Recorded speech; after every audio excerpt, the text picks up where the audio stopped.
So, ladies and gentlemen, welcome to the show. Today, I've got my co-host Travis here, where we're going to talk about 7 things that we would do differently if we started our own stores. So, Travis, what's going on, man? So basically, I think the number one thing that I'd do differently if I had to start my store over again was I'd pick a better name. My name for my company currently is Bailar Dancewear, which nobody can spell, which is a problem. B-A-L-I-A-R?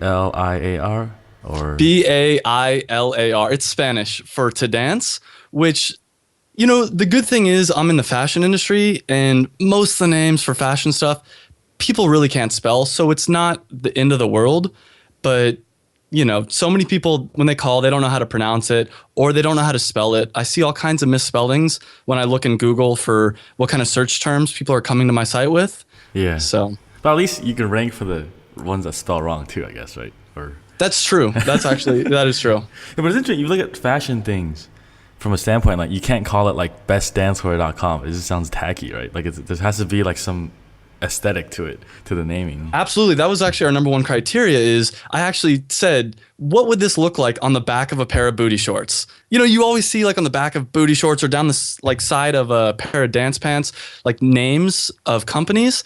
And it can't be like, best dance pants or cool dance pants. And is your logo like kind of cursive format, the typography? Is it like a cursive thing for Bailar or like a... Right now, we just have like an italic type thing. I'm not the best graphic design person. That's something that I'd love to hire someone eventually, but for free, I think I did a good job. Just to get started and all that stuff too. So I guess what would you call it differently than if you wouldn't use Bailar? I don't know exactly. It's one of those things that certain mistakes, I feel like you make the mistake and you just want to forget about it and just maybe for the next company, I'd try to come up with something, something that people could spell that still sounds nice.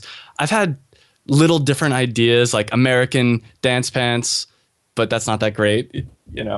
My number one. Yeah, because you could go off like the Made in USA angle and have something, I don't know, go along that line, I guess, right? Yeah, there's a company that sells, I think, dance underwear or dance briefs or something like that called Spanx. And I'm like, oh, that's an easy name to spell. It's memorable and maybe something like that. But I think the number one thing, and I might have said this on the last podcast, is if I were to come up with another idea, I'd just write one name down a day until something hit me that I'm like, that's it. 100% that's it.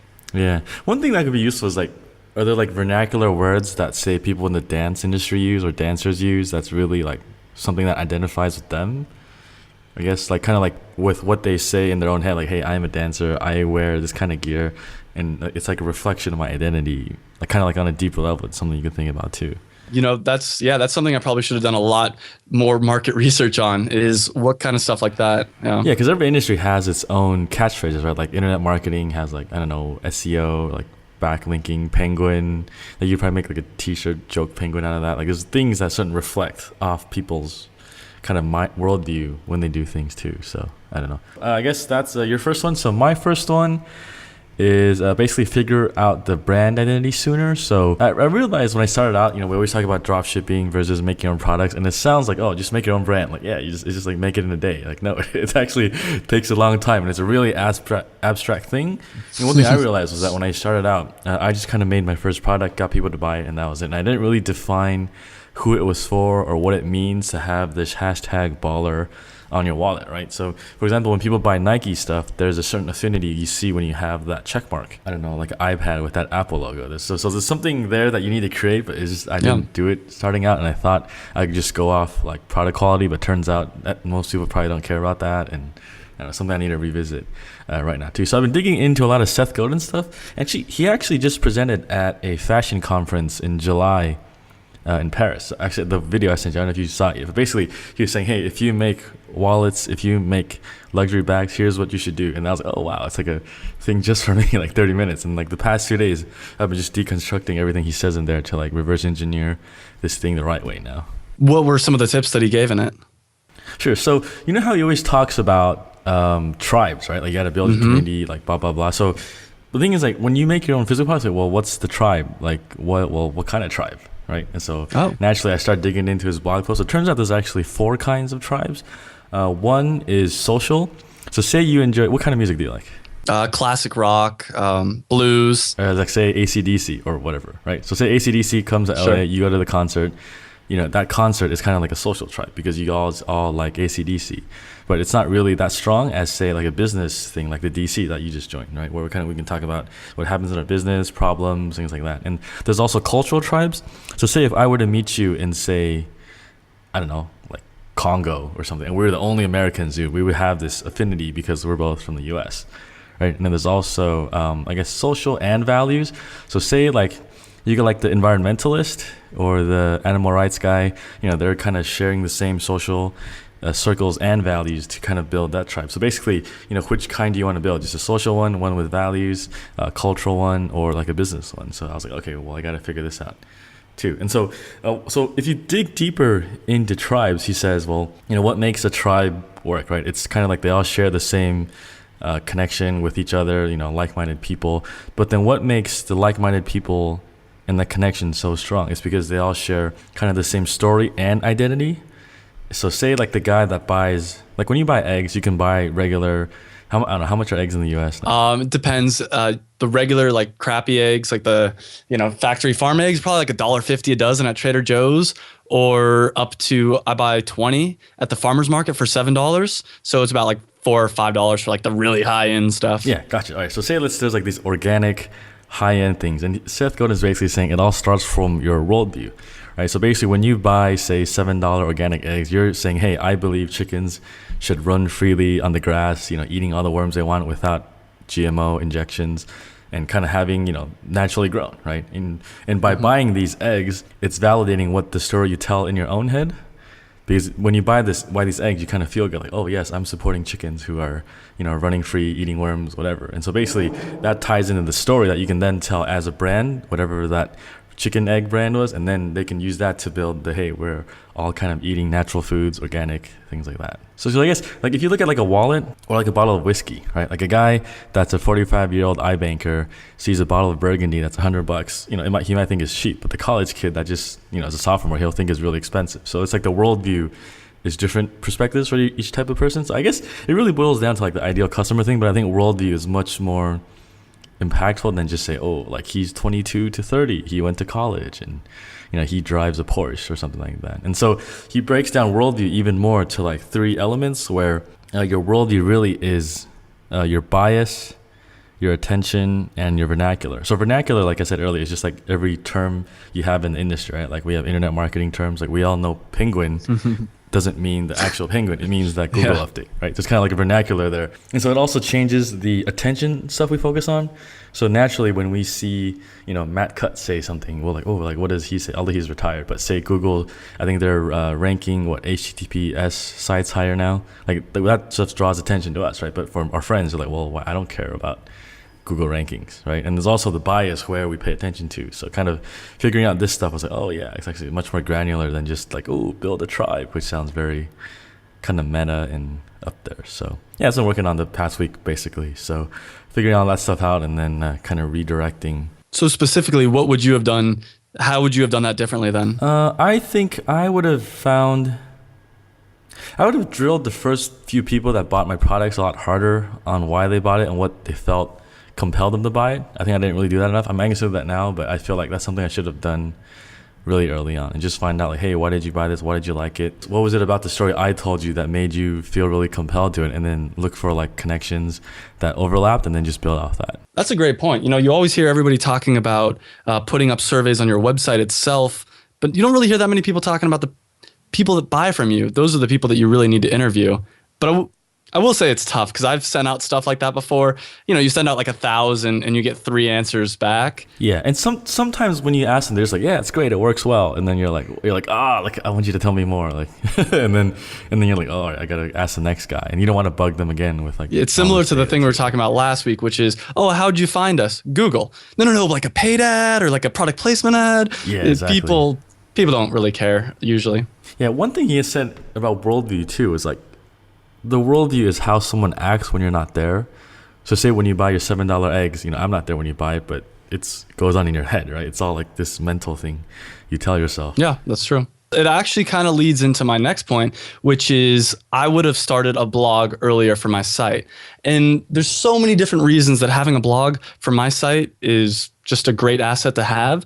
One of the best ones is we're able to interview what we consider our most valuable customers, which is studio owners.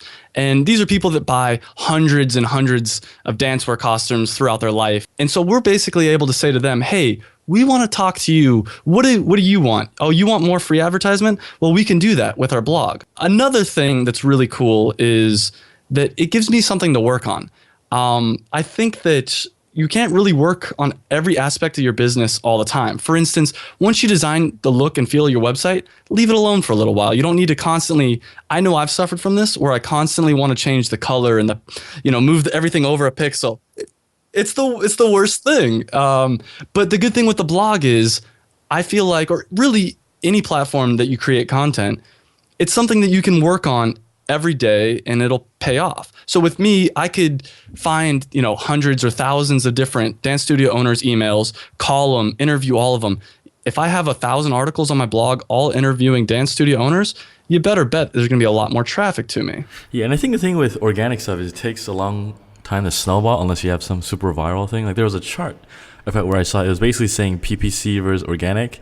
Like PPC was a very linear kind of returns. It was just like a flat line because you pay $10, you get 20, and really once that $10 spent, you don't get it back, right?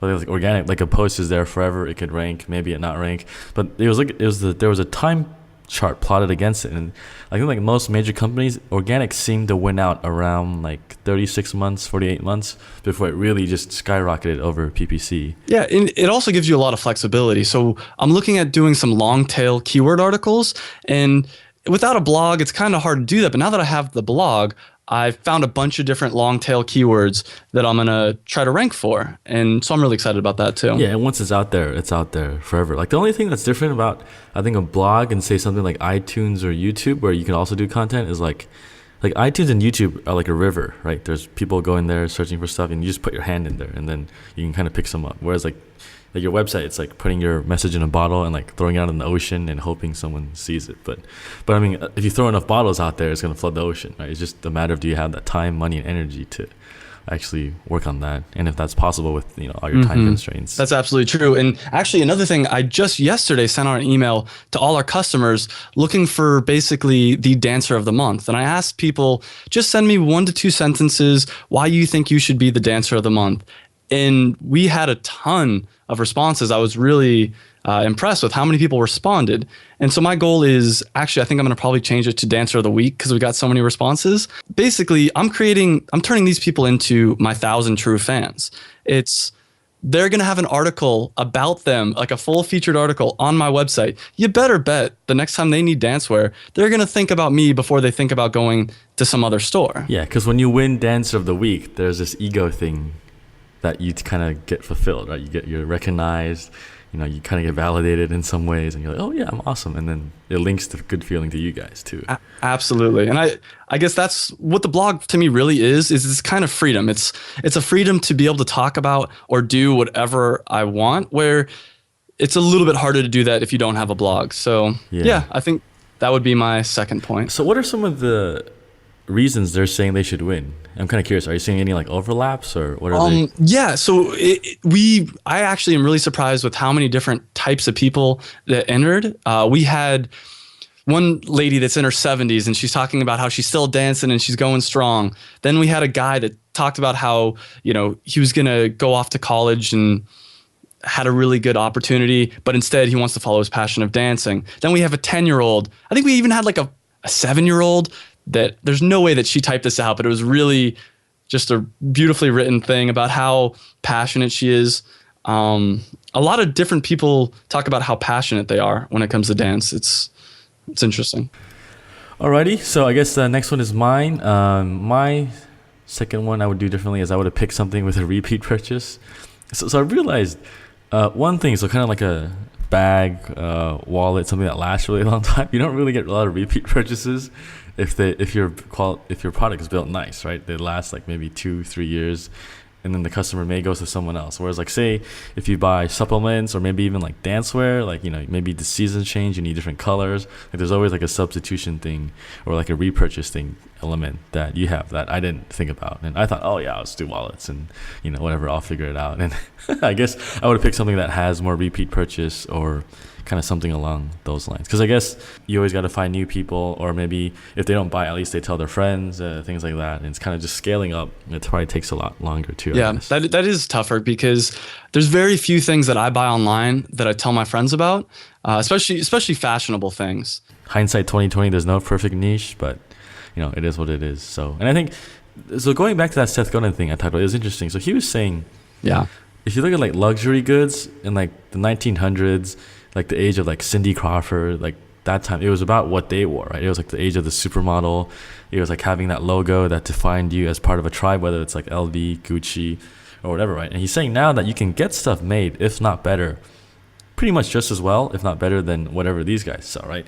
And so one of the tech startups he had at this conference asked him, well, what do you buy your girlfriend when she already has 3 Gucci bags, right? Do you buy her another Louis Vuitton one? Like, no, she probably has that. Do you buy her a Ferragamo one? No. Like, so they're saying like, okay, so that's probably where the opportunity is for new brands, right? It's to have some story behind their product that is completely unique. And really the luxury now is not the logo or the quality of the product. It's like the connection people have being, united by some brand or whatever it is. Yeah, no, that's absolutely true. It's tough though. I do have to say it's tough creating that from scratch. I think anyone that's starting a business, they always think, oh, my site's going to go viral because I'm going to do X, Y, and Z, but it's never that easy. You've heard of like the Ironman triathlon. Yeah. Right? Do you have any idea how much they pay to join that? No idea. So apparently the Hawaii one, you have to pay $15,000 to join. What? And so like every year, hundreds of guys pay $15,000 to fly to Hawaii, and then they lose, right? Like where it doesn't make sense, right? So you're saying a lot of them, well, it's not about, they don't have water to swim at home. They don't have a bike to ride at home. They don't have a gym to work at home. It's the pilgrimage of being with other dudes that wear red hats with you. And you guys are doing this together, right? That's what they're paying for. And that's actually a luxury good in itself too. Oh, absolutely. And if you think about like the eggs that you paid for that are $7, well, does anyone really need to pay $7 for eggs? Like, no, that's kind of a luxury thing too, right? It was interesting how it's saying like, as long as you're not selling a commodity, you're basically selling a luxury good in this new kind of online world. So I was like, oh yeah, that does make a lot of sense. Because I always thought luxury was just strictly, Louis Vuitton, Bentley, whatever. And even like he was saying, if you look at like B2B, like those big consulting firms like Bain, McKinsey, like Booz Allen, those are like luxury goods too, right? Because only the biggest companies can really afford to spend on these consultants that just make PowerPoints. That's true. So my number 3 is actually to realize that not everybody you think knows something about online business or online marketing actually does. Not everybody knows what they're talking about when it comes to this stuff. When I was first starting out, I asked a lot of different people, oh, how should I do this? How should I do this? And I got a bunch of different answers. A lot of people, in fact, would say things like, don't do it, stop, your idea is terrible. And these are even friends would be like, oh, that's a bad idea, point out all the flaws. One example in particular is, so I have an e-commerce business, right? So people are supposed to come to my site and buy from me. This guy told me straight up, put AdSense ads on my site, which is ridiculous. It's basically saying, oh yeah, let my competitors advertise on my site, and maybe I'll make a penny or two per click. And the problem is, for the first hour talking with this guy, it sounds like he knows what he's talking about. And you're like, yeah. And this was right after I quit my job, maybe a month or 2 into building my store. And I'm just looking for help anywhere I could. And this guy comes to me and he says this, and I know he's wrong, but there's that part of you that's like, maybe I'm missing something here. Yeah. Like kind of like just a guy that tells you what you should do versus what he's actually doing, I guess. Yeah. Even like the financial gurus like Susie Orman, yeah, or whatever, like, oh, buy 401ks or buy in this stock, but they actually they make money off book deals, right? Like their own wealth. It's just like, okay, like where are you talking to talk? Right? Yeah, and I think something I've noticed is when you give people your idea, one of 2 things happens. Either they want to shoot it down, which I still don't really understand. I think people are kind of, I'm too scared to do this, so you shouldn't do it. Or 2, they want to give you ideas, and sometimes they're good and sometimes they're bad, but ideas like outside of your realm. For instance, one guy told me, oh, your idea is not that great, but instead what you should do is just pick, one of your items and just feature that really as the premium thing. So for instance, just have a pair of booty shorts and make it look really glamorous. And I'm not saying that wouldn't have worked, but I think when you're listening to someone give their idea, make sure you give them an idea that is along the same line of thinking that they're thinking. Don't just completely be like, no, don't do this. Do this completely other thing. The other thing too is like these people probably mean well, but they just aren't the right people to give the advice, I think. Because if you want anyone to give you advice, certainly they'll give you advice, right? But because I guess it makes them feel good, makes them feel smart, whatever. But is it actually applicable? Like, would I take advice from a guy that makes, say, ebook covers or something like that? Or Yeah. or like he sells? Not all internet marketing is the same. I mean, having an online business, for instance, I find not that display advertising can't work. It's less likely to work. I feel like search marketing is going to work more likely. So if you talk to somebody, that's maybe an expert at whatever, Facebook ads, and your thing has nothing to do, it won't work with Facebook ads for whatever reason, keep that in mind. If you're a hammer, you see everything as a nail, and not all internet marketers have the same line of thinking. Yeah, like say you're selling industrial chemicals. Why would you go on Facebook for that, right? Like, I mean, maybe you could, but this is really hard to Yeah, do. it's exactly like I just went this last weekend to a thing that was for Facebook ads for local businesses. I'm not saying you can't do Facebook ads for local businesses. I'm sure you can, but it's a lot tougher. Your market's a lot smaller. So if you're selling bikes and you want to sell it within for instance, the Los Angeles area, you can do it, but it's going to be a smaller market than if you're an e-commerce store that sells to the entire United States that sells bikes. So it's slightly different tactics. What worked for someone else at that time may have worked because the circumstances were different, right? Like say you look at like these, I don't know, who's like say John Dumas, right? The entrepreneur on fire guy. Mm-hmm. Like he started podcasting 2 years ago when it wasn't really that crowded yet. And if you want to do it now, like, yeah, he could tell you what you do, but can't assume that what he did would work now because you also have different relationships, timing, work ethics, things like that. The markets and the saturation is much different now too. So it's like, yeah, that's what I try to not give too much advice because I don't even know if my advice is right or if it's gonna work. So I just be like, hey, here's what I think, but I always give like a disclaimer, like, hey, I may not know what I'm talking about, so you have to see for yourself too. So yeah, I guess anyone listening, even if you listen to this, hey, we're just two guys with a microphone over Skype, basically. When I first started, I think it was on the Warrior forum. There's a 30 days to like great SEO or something like that. And a lot of it's like completely useless nowadays. A lot of article marketing, which I think it's still a good base, a lot of the different stuff that was out there, but it's not like it used to be. It used to be throw up some articles, do a couple of this and that. SEO is not as simple as it used to be, sadly. Yeah, like some of our guys talk about how it still can be gamed in the DC, but it's like it's so much work to like I think now the thing is like to have your own blog network, so you buy like old URLs or something like that, you rebuild the sites, and then you have like kind of like 30 websites that link to each other and then link to your site, but you have to keep buying more to expand the network instead of going to like some guy and asking for a link. I'm just like, that's so much work. You gotta have them on like different accounts. If you're linked to the same Google Analytics account, you might get banned. It's like, this is really so much work. It's like, yeah, and how long until Google's able to figure out that that's a thing that they want to stop. Yeah. And it might make sense for some people to do this. It might make not, but like, I don't know. I think if you're just a solo guy, you might as well spend your efforts legitimately either on your brand or outreach or things like that, right? All right, cool. So I guess we've kind of beaten the horse of that one. So my last one, number 3, is asking for help earlier. So one thing that I kind of struggled with was, I guess, I kind of like copy and design stuff. So I have a good designer friend here who was on the podcast, and he's been doing this for like 20 years. And so the way he thinks about things, like even just things like, do you ever read like medium.com? I don't know. So basically, like, there's certain fonts that match together well. Like, say your headline, Bel Air Dancewear, is like Arial, right? Your tagline underneath it shouldn't be just a smaller font. It should be something else that complements it. And there's certain font combinations you can do online, and just little design things like this that make the extra polish to your site. Like, I wish I asked for some help or say, hey, just tear down my site. Like, what can I change here? What doesn't work? What doesn't work? What should work? Things like that.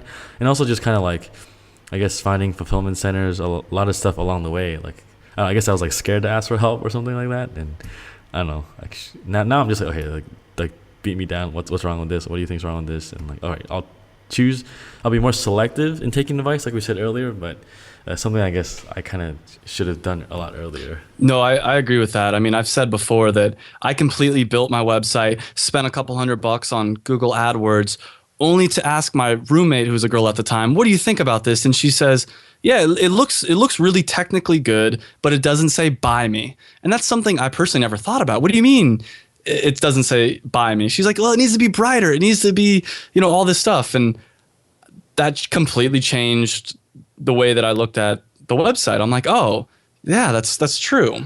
Yeah, and something like that website, when you see it day in, day out, you're used to seeing it in a way that other people who just got there can't see it, right?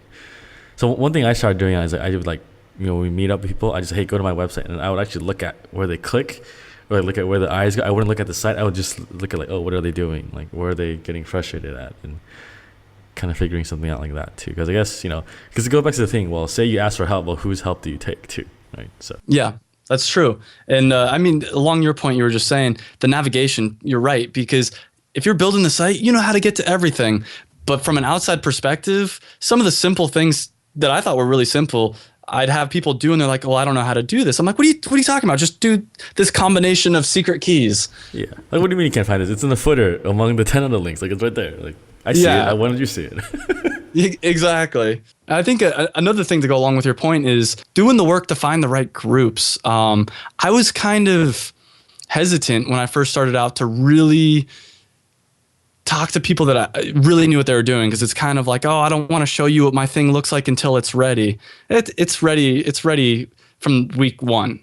Just start getting some ideas going. There's also the other concept where you can never be ready, but you can always be prepared, right? You can be prepared to improve things, to change things, but things will always move with the tide. So I guess we can never be ready too. There's a quote actually that I really like, and I'm going to probably butcher it, but basically it says that if you're not ashamed with the first version of your app or your website or whatever, you took too long to build it. And I totally believe that. I think the version 1.0, you should look back a year from and be like, that was so embarrassing and so awful. There's like the fear of being, taken down and like judged, and being like, is it because no one wants to get beat up all the time, right? Or the rejection of being told your site sucks, and as soon as you get over yourself, the better it is. Well, one of my friends actually said to me, well, no, that idea is wrong because you only get one shot at a first impression. And I'm like, no, this is the internet. Every time you go to a site, you get a new first impression of it. You have a site and only 100 people come to it. A year from now, when thousands of people are coming to it, they're not going to be like, oh, a year ago, this was a really crappy website. I'm not going to use it. Just like you were talking about with Facebook and stuff like that. I can see where his point's coming from, but I think on the internet, it's not as like set in stone. Plus, you have millions of people. So even if, let's say hypothetically, the first 100 people came to the site and said, I'm never coming back to this. This is awful. Who cares? That's tests. Who cares? You don't want them to come back. Right? Exactly. Yeah. I mean, it'd be nice if they shared the brand with someone, which I guess in some ways you could improve upon that. But it's like, hey, if maybe they're just not the right people. It's like it's like you don't date every girl you see, right? You have some things you like, some things you don't like. You don't eat every food you see. Some foods I don't like. I don't like eggplant, or things like that. and it's a learning process. So even if you had to completely get rid of those first 100 people, they're never going to buy from you. Is it worth it to learn how to market your website better? I would say so. Yeah, exactly. You just take lessons and you improve it into the site. Right? Like my friend Brendan Tully always says, like, say you learn some cart abandonment thing in the emails, right? Like the leverage isn't to get them to buy the sale. It's to take whatever issue they have, some information that's not clear that caused them to abandon it, and then you refix that on your website. Either in the copy, you make the shipping information more prominent, or whatever they had the concern about. Right? That's like the real leverage, because then everyone else that comes here hopefully will have that issue resolved, and you won't have as much abandonment too. Yeah, agreed. So my last one is to relax and let the magic of the internet do its thing. And I think this is something a lot of entrepreneurs struggle with. You got to realize this takes time, kind of like you were talking about before, that a lot of companies don't see their SEO really going up until 36 months into it or 48 months into it. It's going to take some time. I found myself working really hard and kind of just spinning my wheels. So the first couple of months I'd be working and I'd move the border over a pixel, or I'd do this little stuff. Finally, a friend of mine's like, hey, let's go. I was living in Miami at the time, and he was coming to visit me, and he happened to be going on a cruise. So he's like, come on this cruise with me. I'm like, no, I need to work. I need to do this. He's like, look, it's pretty much already paid for. You're not going to have to pay that much. Come with me on this cruise. And you know what happened is I went on this cruise and I had all these amazing ideas while I was relaxing. A lot of things I was working in kind of started to pay off. So I finally took a step back and I saw that all these emails I've been sending out for interviews, for instance, or all these different things I've been working on, once I got away from it for a couple days and saw those 3 to 4 days worth of results, what I'm doing actually is working. It was really encouraging. So that next week I went back and I had like the most productive week I've had in long time. But I guess there's also the thing where like when you're starting out, you don't get sales. You feel like you should be doing something instead of just sitting around. No, I mean, without a doubt, it's a balance. And I wouldn't give this advice to everybody. Definitely wouldn't give this advice to everybody. But, if you really find yourself just struggling,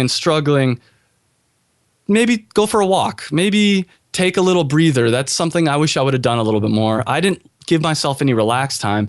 And I found time and time again, every time I say to myself, all right, you know what? I need to take a weekend off. I'm burning out. I come back that next week and I'm just on fire. Like I'm in flow constantly after I take a break. Yeah, and it's interesting when you say this because on the extreme spectrum, it's like, hey, I started a website. Why isn't it making money in like 2 days? Yeah. No, without a doubt, you need to work really hard. But this is geared towards the people that are working really hard. Just know that if you keep that work up, it's gonna come in time. But let yourself breathe a little bit. Let yourself relax. Yeah. So how long did you say you kind of went through this valley? You said like it was like 4 to 5 months before you finally went to Brazil, or I don't remember the story. So entirely. yeah, I was in Miami. And then after that, actually, funny enough, on the cruise is when I realized this isn't why I quit my job. I didn't quit my job to be working harder. I saved up a decent amount of money on my previous job. So I realized, okay, I need to go backpack through South America, take some time off from the website. And I did that. I was in Peru. And I vividly remember the night this happened. We got our first $500 sales day, which doesn't sound like a ton, but the entire month before that was $500 in sales. So in one day for this to happen, I was blown away. And then the really crazy thing is the next day and the day after that were all $500 sales days. So we went from $500 in a month to happening 3 days in a row. So you basically tripled your business in like a month and you weren't even in the country. You know what happened that next week? I was really excited to work. I got so much done that next week because I saw the fruits of my labor. And I think to almost use like a farming analogy, if you're constantly plowing and you're constantly working and you never take a chance to see what's growing, it's awful. You're not gonna enjoy it at all. And what you did to get those, 3 days in a row, $500 with the sales, it was probably like the 2 months, 3 months beforehand, the little things you did every day that added up to this down the line. And I guess you can never see it while you're doing it, like sitting on your desk in Photoshop in whatever shopping cart you're at. But like when you get it, you're like, oh wow, actually this is kind of cool. Like this email I sent to this guy came back and he bought something. You're like, oh wow. But like at the moment when you send an email, you're just like, oh shit, I gotta send all these emails and like do all this outreach or whatever. And it's just funny to say, like when you actually sit back, you're like, oh yeah, okay, I can see where this came from. Kind of like planting seeds and finally seeing everything grow. That's exactly what it is you need to take that time every once in a while. And I would never say this to someone who I think's just sitting around being lazy. But to those people that are really stressing out, why isn't it working?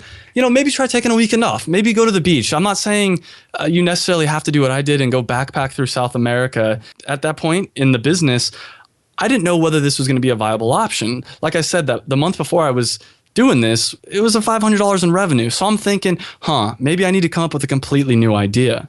So plant the seeds, see if they sprout into something awesome.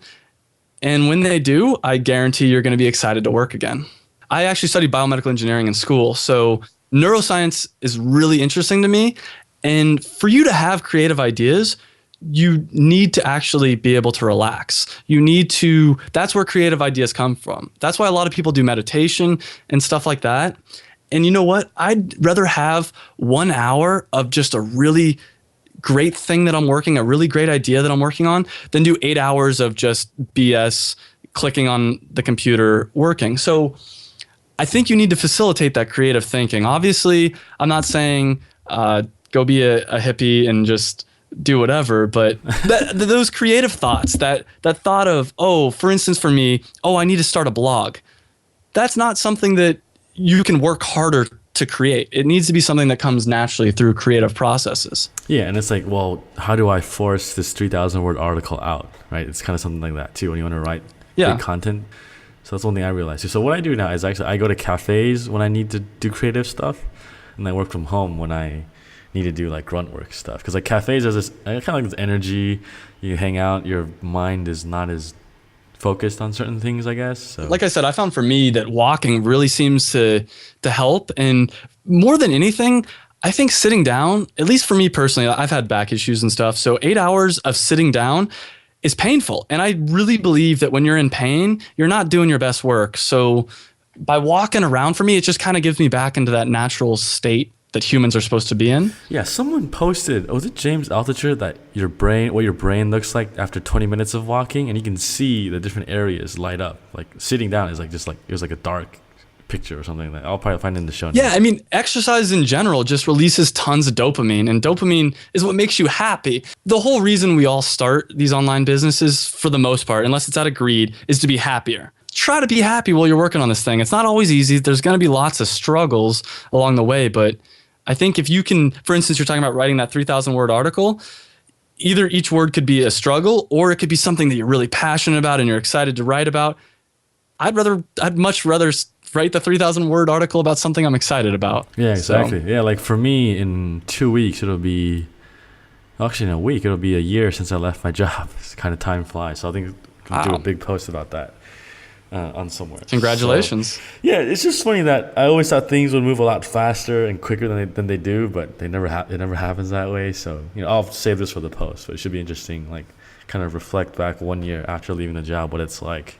Because I think when you leave, you're like, oh, like quitting is such a big deal, but no, once you leave, you actually have to like build a business and find customers and do marketing and talk to suppliers and all this stuff. So like really, if you like, it's not that scary if you just quit. Like the scary part is if when you're doing this stuff and stuff breaks or you don't make money, you don't make sales, things like that. So. That's true. All right then, man. So I guess we killed this topic for this week. Just to recap, my 3 were 1, figure out the brand identity sooner, 2, picking something with repeat purchases, and 3, asking for help earlier. So what were your 4 again, just to recap it for everyone? My first one was pick a better name. My second one was to start a blog earlier. Third one was to realize that not everybody knows what they're talking about. Even us. And then, yeah, even us. Even no, us, absolutely. Yeah. I'm sure I've given people advice that they look at me and they're like, that's the dumbest thing anyone's ever said. And then the 4th one is to relax and let the magic of the internet do its thing. Yeah, awesome. Well, speaking of relaxing and letting the internet do its thing, I think it's time we finish this call. And we'll let you guys relax. Thanks for tuning in. And Travis has an email soon too. By the time this goes up, he'll have Travis at buildmyonlinestore.com. Send him any love mail, hate mail, or not too much hate mail. Yeah. All right, man. I'll catch up with you next week. And take care. Sounds great. Bye. Thanks for listening to this episode of the Build My Online Store podcast. If you want the show notes, make sure to check out the website at buildmyonlinestore.com. And if you got an e-commerce store, every 2 weeks I lead a live mastermind call with about 5 or 6 of the listeners in 2 separate groups where we work openly together and solve a business problem that you have. And we're all there to support each other. So if this sounds like your cup of tea, make sure to check us out at buildmyonlinestore.com/mastermind. Thanks again for tuning in, and I'll catch up with you guys next week.